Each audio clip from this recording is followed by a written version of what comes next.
Restoring the Culture is hosted by Tanya Taylor Rubenstein, story mentor, and Camille Adair, Family Constellation facilitator. In this podcast, these long-term friends explore how stories serve our lives. Their inquiry meanders into the realms of science, theater, health, and consciousness, moving the individual and global narratives forward as they draw upon their relationship as the laboratory for their experiments in truth. So many of us feel isolated and alone in our deepest longings. Each one of us is necessary in rediscovering the truth of our human story and listening to what is calling us forward so that we can restore the culture together. Hi, everybody. This is Tonya Taylor Rubenstein here with my dear friend Camille Adair. And we are here on Restoring the Culture today. And I'm so excited about this episode because I get to interview Camille about the evolution of her work in the world, as so many things. An ancestral family constellation facilitator, nurse. Camille, I'm going to let you talk about all the things you've done. Emotional intelligence work. It's so complex and so multi-layered, but I'm so excited because I've benefited from your work. My daughter has benefited from your work. My husband has benefited from your work. My clients all over the world writing books and shows have benefited from your work. So it means so much to me, you and who you are. And your work in the world to me is inseparable from your heart and your soul as a person. So I'm super psyched to talk to you today, my friend. Thank you so much. That's such a very beautiful welcome into the conversation. And you've definitely been on this path with me for quite a number of years. So when I think about my work in the world, I immediately go back to the years I spent working with dying people in hospice. And I've thought about their contribution to the work I do now. And I think I was really exposed to different states of consciousness when I was with the dying. And that wired something in me that led me to sort of these other modalities that I've incorporated into my work. But when I go back to it, it really is about a state of being. So it's, we can talk about all these things, emotional intelligence and mindfulness and constellation work. But I think that for me, underneath all of that, there's a fundamental state of consciousness that is different than mind awareness. That is a profound dropping into something deeper that is beyond words, that I am tethered to that no matter what I do. So I do think that they were, in a way, I was their hospice nurse and they were my teachers. They were my trainers for the work that I'd be doing in this life. And because I started in my mid-30s, I was so young. Can we talk about that a little bit? Yeah. For those who don't know, I just jotted this down because you were very young. And I know that once you told me, if I'm remembering correctly, that when you began to train as a nurse, you were called to either hospice work or pediatrics, like babies, right? What is that called? I wanted to either, be there for birth or be there for death. I knew that. Yeah. So can you talk about just that genesis and the call? And you're considered young. You were considered quite young to go into hospice work. I was, and I remember being a nursing student, and I did some, I had mandatory clinical hours in the labor and delivery department at the local hospital, and I've known quite a number of midwives in my time and considered being a midwife when I was having my own babies, over 30 years ago. And, but I just sort of knew, no, this isn't quite the place. The energy is very similar, but I felt really called to be with dying people, I think part of that is that there's so much celebration around birth, right? I mean, it's such a happy time. And it's not that I didn't want to be around happy times, but I think on some soul level, something I can't even really articulate, there was a part of me that needed to go to the deepest taboo subject in our culture, which is death, and get close to it. Because I think intuitively knew there was so much wisdom and so much about living that we were cut off from. If I could go into those depths and into those shadow places and be there with those people. And I did. It got to the point actually where it was almost a sort of a form of burnout. At one point, I was more comfortable being with dying people than I was being with people who were oriented to being alive, because it felt more real. It felt more genuine. You know, people who are dying are taking stock of the most important things in their lives. And it's a process of synthesis and review and deep contemplation. And that really spoke to, I think, the truth of who I am. And so at some point I had to take a break because I needed to get myself back into feeling excited about a future for myself. I really just sort of, the future dropped away and I was really living in the moment with these people. And then you made a film about death and dying too. I did. Solace, which is an amazing documentary. If people haven't watched it, I encourage them to look it up since they can see it online. But you had some amazing luminaries in there, right? Stephen and Andrea Levine, Joan Halifax, Barbara and Larry Dossey. Can you talk about really, what that film did for you personally? Because the work is out there and stands alone, but what did it do for you? And how did what you learned from those people, not just the luminaries, but the hospice patients you were following, how did that walk you into the next part of your own evolution?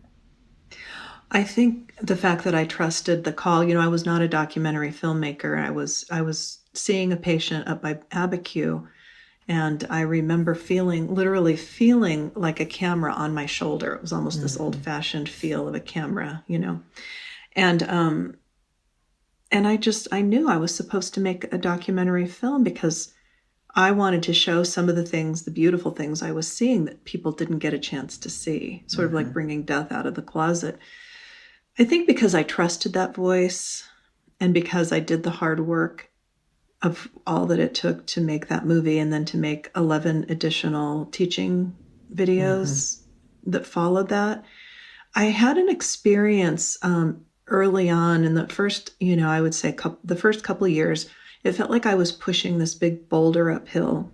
And then at one point, it was literally like there was a reversal of energy.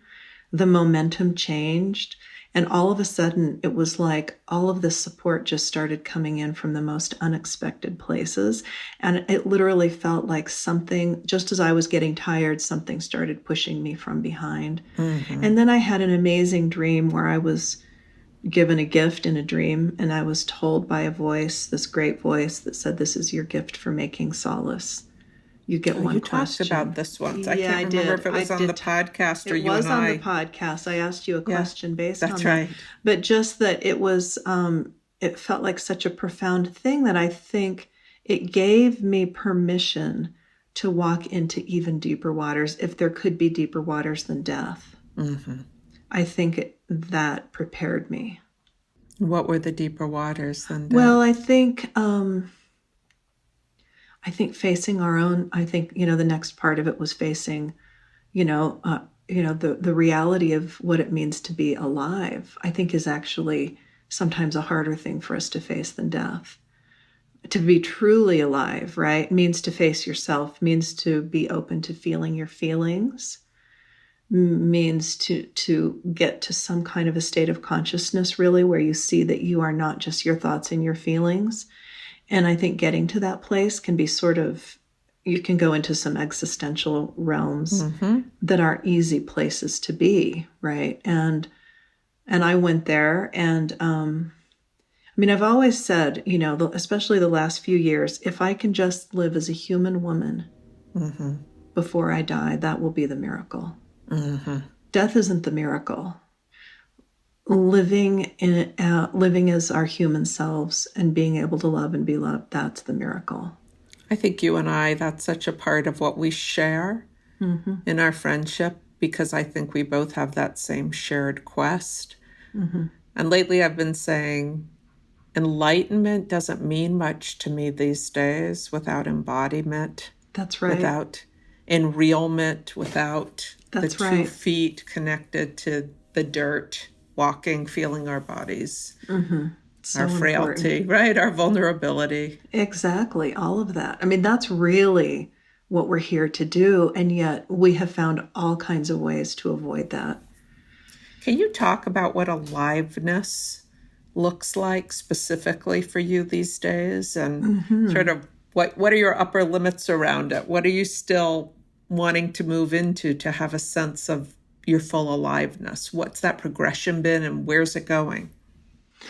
I think for me, the aliveness really has to do with being with my own experience, and to allow my heart its full expression, to allow my body its full expression.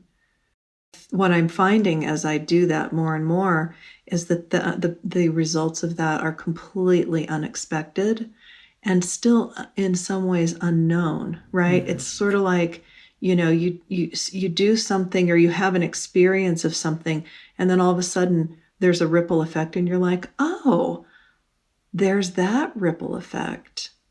And so there are ripple effects, and there's just no way for us to track all the ripple effects. I think if I could look at, the tagline on my website is Relearning Human Connection, I actually think why I'm here, and the big through line for all of this is that love is our greatest technology. We have this incredible human nervous system that is our wiring and the technology of our bodies and our gut and heart intelligence and all of this that are like the vehicle for how we have this interplay with love. And I think love is the next frontier. It's the new frontier. I think it's what we're going to become explorers of love. And I do believe that is how we're going to move into sort of the next phase of life on Earth. I think it's our call. And I think I'm just starting to get to know love. I think love is a huge energy, and I think I'm learning about what it means to be in a state of love with love and to be changed by love, because it is not easy to be changed by love.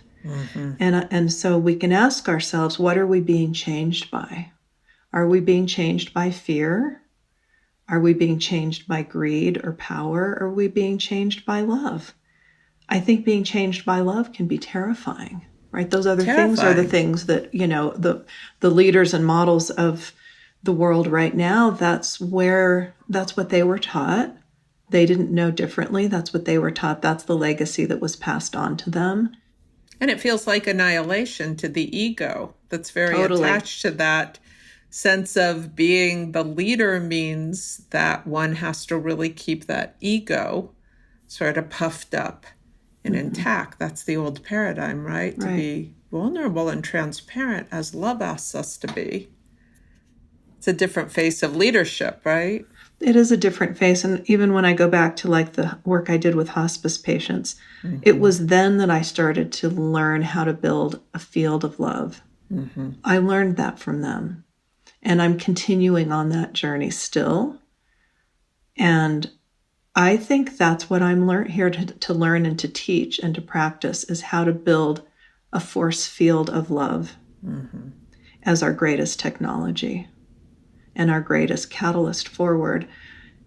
And I think I'm doing that more and more. I have people that are coming, in to do work with me who have been practicing certain things. And so I don't feel at all like a lone wolf in this. I feel like I have some incredible colleagues and partners, and you're one of them, and about how it is that we not only talk about this stuff and talk about it in terms of like a work offering, but how are we living it? And I've spent quite a bit of time in personal practice building this field, because as a nurse, I actually believe this is the new paradigm of mental health. When we talk about mental health, what we really hear is mental illness. Yeah, right. That's right. We don't really have any kind of a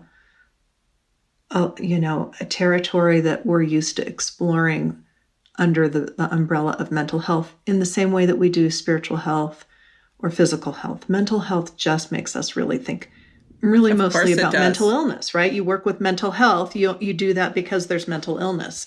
And I believe that a lot of mental illness is a result of not living into who we are as a species. I think we have forgotten how we're wired. I think we've forgotten what we're made for and what makes us well.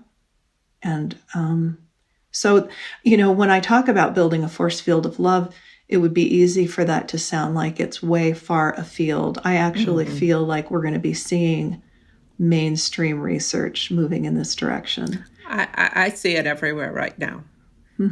And just in every form, like you said, so many of us are in this field doing this work, and it's like, oh yes, radical love in this form too. Oh yes, radical love outside this form. Oh yes, radical love in activism. Oh yes, radical love in my own somatic healing. Radical love, in whatever, in the forms and no forms now. So that's so different to me, that it's like love is coming on some level out of the closet in a deeper way, or not just being right put into the forms of it's socially acceptable to feel this wild love when you have a baby, wild love when you fall in love with a romantic partner that usually then changes when the shadow comes up. But this is like love in all forms. What's the shift to the commitment of radical, deep, abiding love in all form and no form, when the commitment is to the field of love first? Well, and I think we have our work cut out for us, because I think most people in their lived lives as human animals and human beings and spiritual beings, most people have not experienced a full expression of love. And I think there's so much wounding and hiding around that we're not even aware of. And it's almost like we need to be rewired. And so a lot of the practices that I do are really tending to my own system, and how can I prepare my system to really start to work with other people, because most people have such barriers to intimacy that when you, like if I were to talk about love in leadership or love as part of organizational health, that is such a stretch. And even if somebody wanted me to come in, it no longer works anymore unless people are willing and able to do the work, the hard work of facing their intimacy issues. Yeah. And most people have such big intimacy issues because we don't know how, and we don't know how to do it and feel safe. And there are ways of, we went through the 1960s and early 70s when, it was sort of like that was the time of free love. And I would say that was a movement towards something, but it also really traumatized a lot of people, right? And it sort of gave free love, because if you think about just those two terms, right, free it and was never love, free, and it wasn't always love. And it wasn't love, exactly. So now maybe what I'm talking about is truly free love, is what I think I am leaning into. Well, and the free love, right, that has some kind of safety, of containment. It's completely safety. It's all about that. Absolutely. And I think, and a lot of people have abused intimacy, and a lot of people have abused love and power. And so I think for us to be able to face up to those shadow places.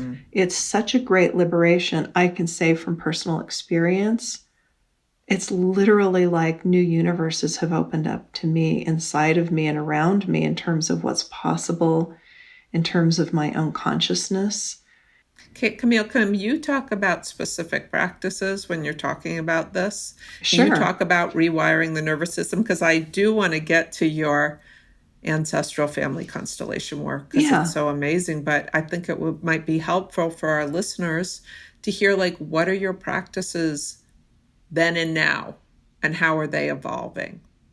So I started out about, I don't know, over a decade ago, learning about a mindfulness practice. And so that, and I, before that, I trained to be an emotional intelligence assessor. I've now sort of put those two things together and combined them with some of what I offer in my family constellation training into this sort of model of systemic relational health. So it's looking at systems, whether the system is the individual person or their family or their community or their work environment. We can work with all different kinds of systems, and looking at the influences of relational health and how to work with those things that are outside of conscious awareness. So I would say it was the mindfulness and emotional intelligence after the death and dying work that really started to bring in this ability to be in the body with my emotions, to, to take a look at these states of overwhelm that I was experiencing as a nurse and get beneath it and try and find really what's the root feeling here, what's motivating me, and what's motivating my thoughts and my thinking. Because so often, when I'm on social media or I'm even just out in the world, I'm blown away at how people talk about their thoughts, but they don't talk about their feelings. And I think that that's because it's a way. It's like a way for us to avoid our vulnerability. Is like how skilled are we in our thinking, right? But really, what we're being called to do is to talk about the feeling behind that, right? Because that's where we have our shared humanity. That's where we can engage compassion for ourselves and for others. But when we're just talking about our ideas and our opinions and our beliefs, we basically are in this like ultra polarized place in the world right now that I think takes us away from our humanity without the emotional and the embodiment piece, right? What's going on in the body. So part of my practice has been for a long time, Shenzhen Yang has a method that I learned from his previous partner, Shelley Young, and she's a very skilled therapist. And she has in her psychotherapy practice, she really uses a lot of EMDR coupled with this mindfulness practice. And you basically label through your senses, see, hear, feel on the inside and on the outside.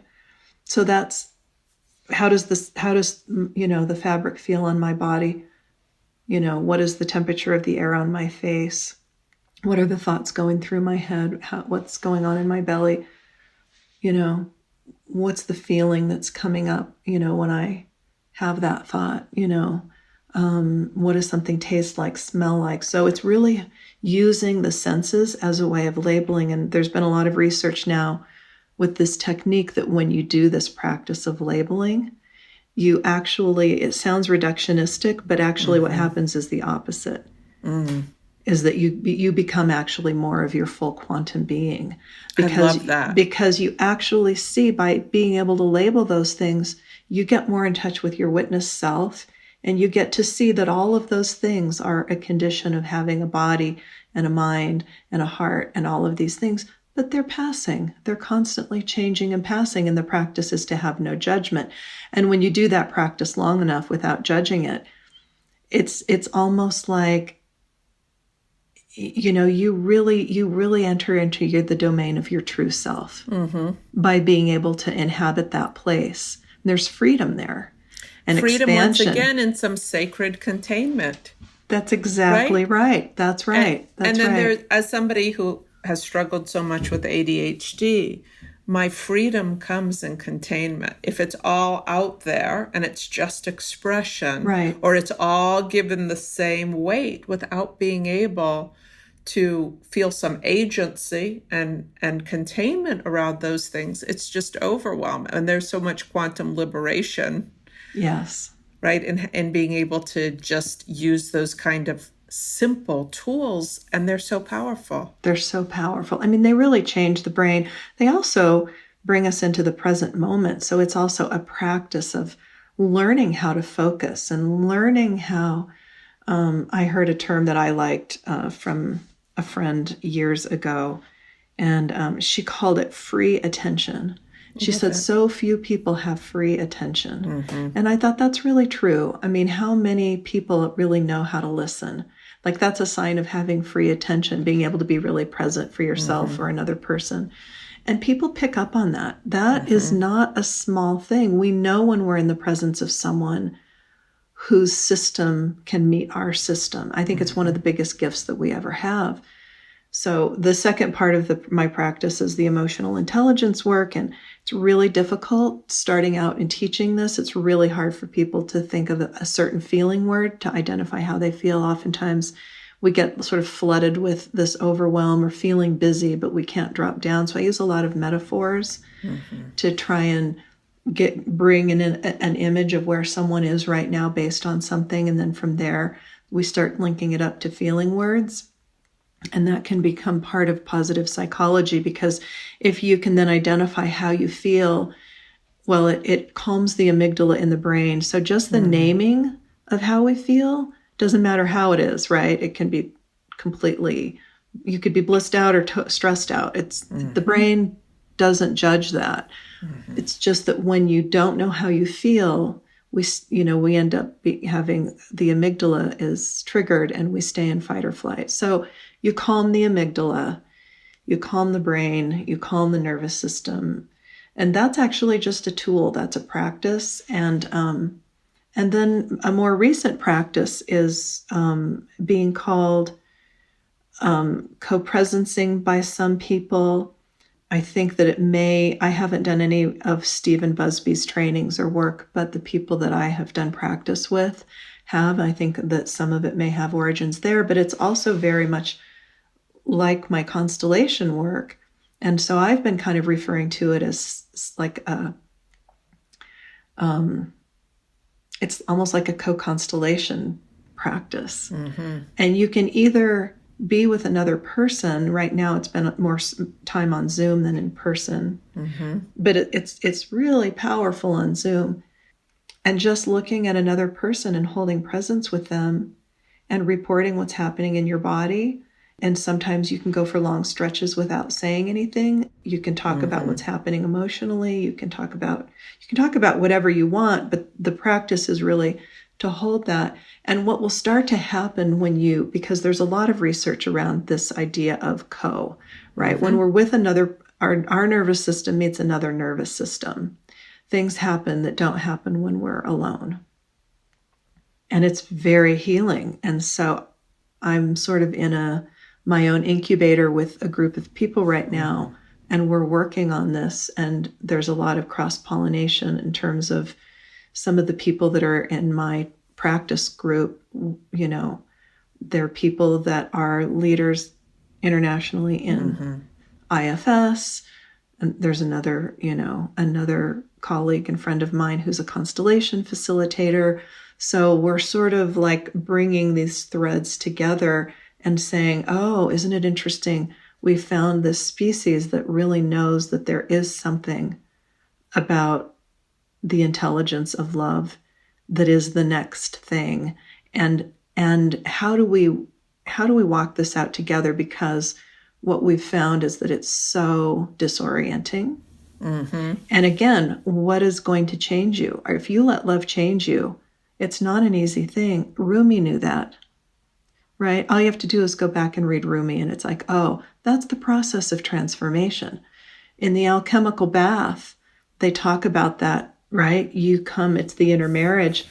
We have the intermarriage by individuation, but there's a different kind of intermarriage, and that happens when you do the practice with another or more than two people. In terms of how it deepens, I think, the alchemical process. That's what happens in analysis, right? You have the analyst and the analysand, and Carl Jung has all those, drew on those pictures of alchemy about when you're in the alchemical bath together, you are both changed. So this is the new paradigm. This is the new model, is that it's not practitioner and client any longer. It's that you come in together and you're both changed, and that upsets our power dynamics quite a bit.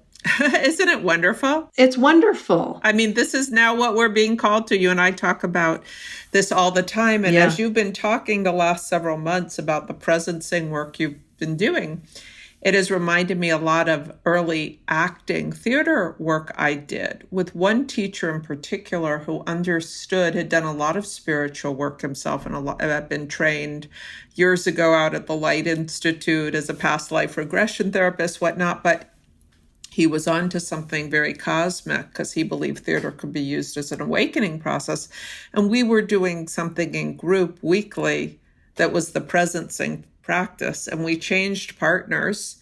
And it, of course, is also rooted in Tantra.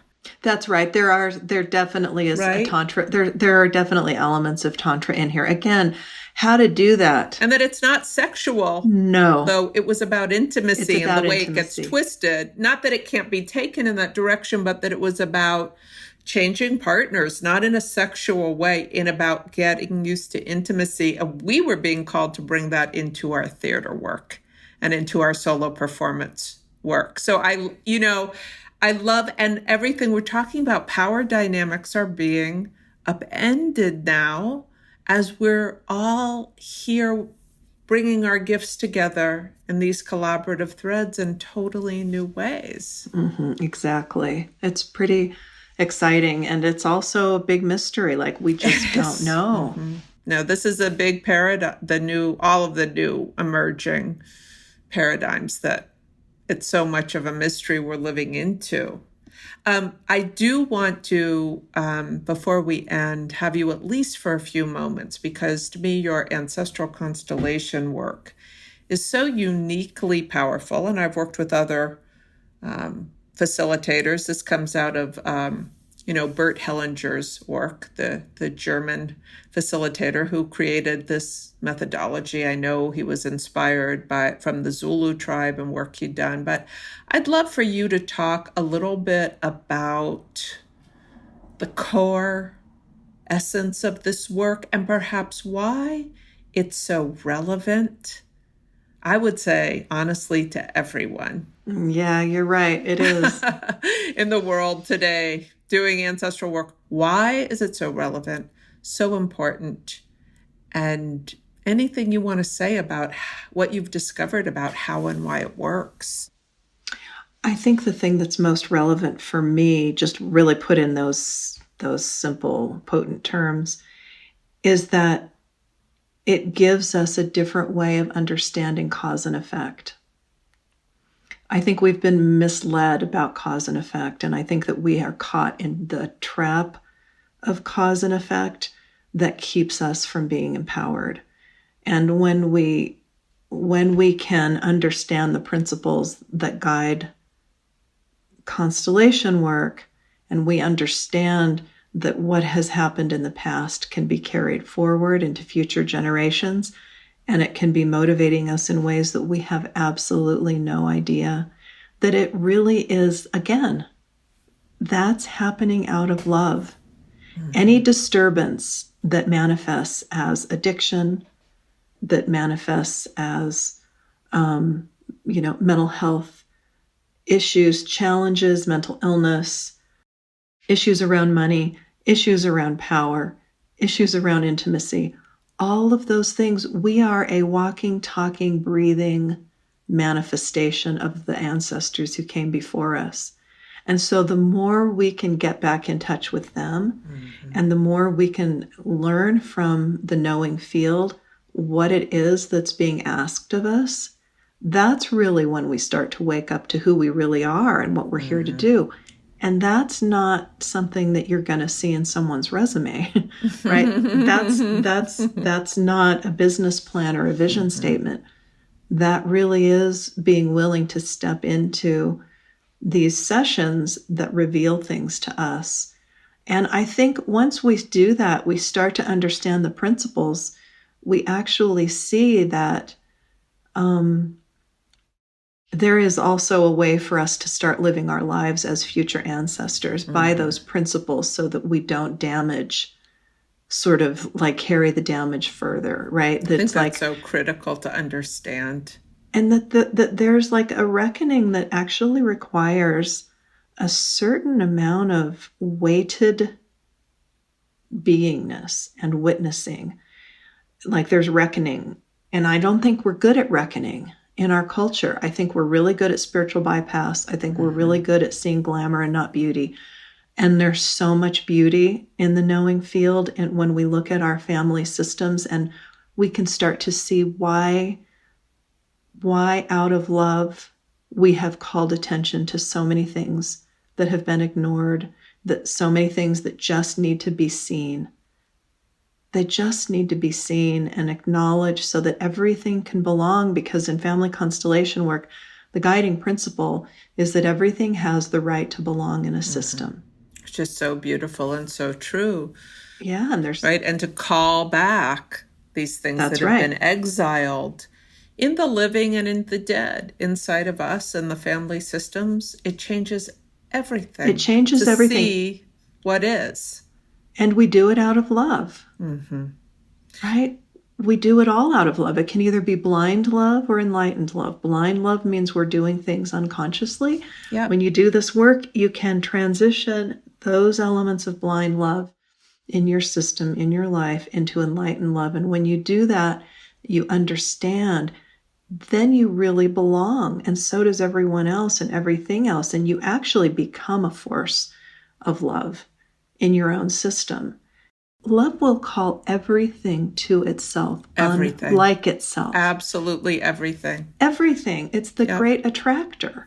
Yeah. So if we hear the word love and have any kind of a misconception that it has anything to do with a Hallmark expression, we couldn't be more wrong. Exactly. Everything. Everything. The deepest shadows, the gravest pains, and those that we are most, have been most pained by, offended by, that it all ultimately is looking for being witnessed, seen, and that there is possibility of a resolution. To me, that's the miracle of constellation work. And I feel like we could spend an entire, podcast on sharing miraculous stories about what happens when we do this work. And maybe we should just share stories, have a story swap next time. That'd be fun. Because on miracles and on speaking with the dead and what happens, I'd love to share some stories about retrieving some of my ancestors. And you have amazing stories, but that it is so radical to truly show up and love. And one thing I wanted to share is in this time when we've had these conversations about racial justice and all these things that are showing up, there's this incredible book called My Grandmother's Hands. And it's our ancestral retrieval, each of us, that will change systemic racism. And when white people haven't done theirs, it's encouraging us all to do them, white, black, whatever, race and whatever, that from that point, we resolve things in a somatic expression in our bodies from calling back all these fragmented places. It's so huge, the possibility to me. And to me, it's coming more to the forefront in terms of, individuals and family systems, but also in terms of these big picture collective issues that are all arising now. And it's so one of the things I love about you and your work and the intention of who you are, because to me, you embody the medicine of this time in this work. Thank you so much. That's really, it touched my heart when you just said that. Thank you. It's an honor, right? It's really an honor. And I've had amazing teachers, and I have amazing ancestors, and I have stuff in my ancestral past also that, that isn't easy. And yet I was made for this because I came from them. Yeah. So in this unique expression as Camille, it isn't just because of me. It is, I mean, sometimes I have this feeling of I do this technique called lineage weaving. And I remember going back on my father's line, and it was number 5 in Ireland. And I remember when I got to him, it was like 4 was really solid. In Ireland, it had my back. It held the male line very well. But 5 almost pushed me out of my chair. There was so much support, so much enthusiasm, so much forward moving energy. And so, yeah, we are a collection of the past. And that's our restoring, right? Especially in Western culture, where we become so narcissistic, even in our wounds. This is all my problem. I'm just a terrible, traumatized alcoholic. I'm a terrible victim. We're not just this one organism. We're connected to everything, and that there are actually ways to retrieve in a somatic way, on a soul level, on an emotional level, on an embodied level, these different layers. It's like excavation, right? And then retrieval. And I think it really lends itself to what we need in these times, which is more conscious aging and conscious dying. And I did a session with someone recently, and I remember saying, because there was this sense that ancestors were like out here, right, up in the ethers or kind of above. And I said, what would it be like to imagine your ancestors below ground as the roots of a tree, pulling up the nourishment through the soil, right? Because the bones of our ancestors are buried underground. Well, and that's the dirt underneath our feet. It's the dead. Dirt. We're walking on the dead. Literally, they're supporting us. Right. And what is it like that root system then can pull the nutrients up into the trunk, and each one of us is a trunk.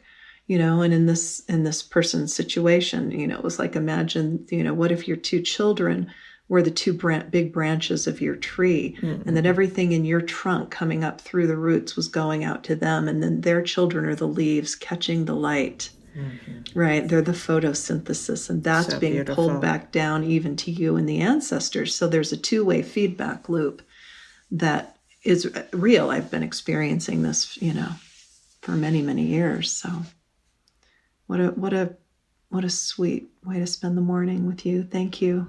Oh, thank you for coming on and sharing. And I really mean it. We need to do some story swaps in our next session and sessions sharing, because I'm like, we need to share our miraculous stories, because we're also not so special. No, we're not. We're 2 women being willing to be human. But the specialness comes from the commitment, not that it's inaccessible to everyone. It is, it's our birthright. And it is. So thank you for sharing about some of your amazing work today. Thank you for asking the questions and holding space with me. Big to be continued. And to all our listeners, thanks for being here as always with us, with your presence. Thank you for joining Camille and Tanya for this episode of Restoring the Culture.